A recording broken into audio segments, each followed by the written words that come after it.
Hi అండి, welcome to Shreya smart food and vlogs. ఈరోజు నేను మైసూర్ పాక్ చేశానండి. చాలా బాగా వచ్చింది. ఇది ఎలా చేశానో ఇప్పుడు తెలుసుకుందాం. ముందుగా 1 కప్పు శనగపిండిని జల్లించి ఇలా పక్కన పెట్టుకున్నాను. అదే కప్పుతో 2 కప్పులు ఆయిల్ తీసుకున్నానండి, రీఫండ్ ఆయిల్. 1.5 కప్పు షుగర్ తీసుకున్నాను. ఇప్పుడు ప్రాసెస్ చూద్దాం. స్టవ్ వెలిగించి ఒక సైడు ఆయిల్ని 2 కప్స్ ఆయిల్ని హీట్ చేసుకుంటున్నానండి.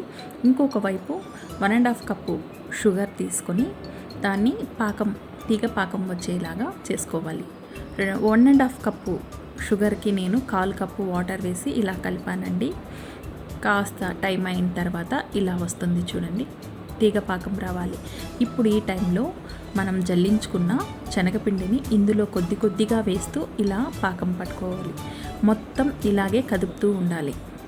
ఈ పాకంలో మొత్తం పిండి మొత్తం ఉండలు లేకుండా బాగా కలిసేలాగా ఇలా విస్కర్తో కలిపానండి నేను.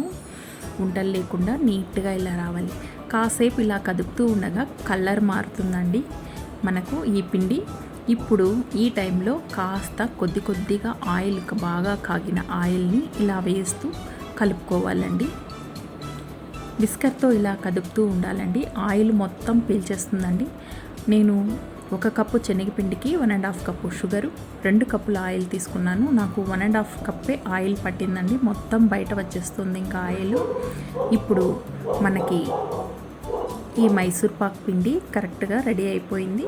ఇప్పుడు ఒక బౌల్కి ఆయిల్ రాసి ఆ బౌల్లో ఇలా వేసానండి. ఇలా వేసి గరిటెతో ఇలాగా ఒకసారి ప్రెస్ చేశాను. వేడి మీదనే చాక్తో ఇలాగా స్లైస్ లాగా కట్ చేసుకున్నానండి. మీకు ఏ షేప్ కావాలో ఆ షేప్లో కట్ చేసుకోవచ్చు. నేను కూడా ఫస్ట్ టైం చేశానండి, చాలా బాగా వచ్చింది. చూడండి, ఇలాగా కట్ చేసుకున్న తర్వాత బాగా చల్లారాలండి. చల్లారిన తర్వాత ఒక్కసారి ట్యాప్ చేయాలి, ఇలాగా టర్న్ తిప్పి. ఇప్పుడు మైసూర్ పాక్ రెడీ అయిపోయింది. చూసారా, ఎంతో టేస్టీగా ఉందండి. చాలా టేస్టీగా ఉంది. ఒక్కసారి మీరు కూడా ట్రై చేయండి. ఎంతమందికి ఈ వీడియో నచ్చిందో లైక్ చేయండి. మీరు కూడా ఒకసారి ట్రై చేయండి. చాలా టేస్టీగా ఉందండి. మీకు నచ్చినట్లయితే తప్పకుండా సబ్స్క్రైబ్ చేయండి. Thank you friends.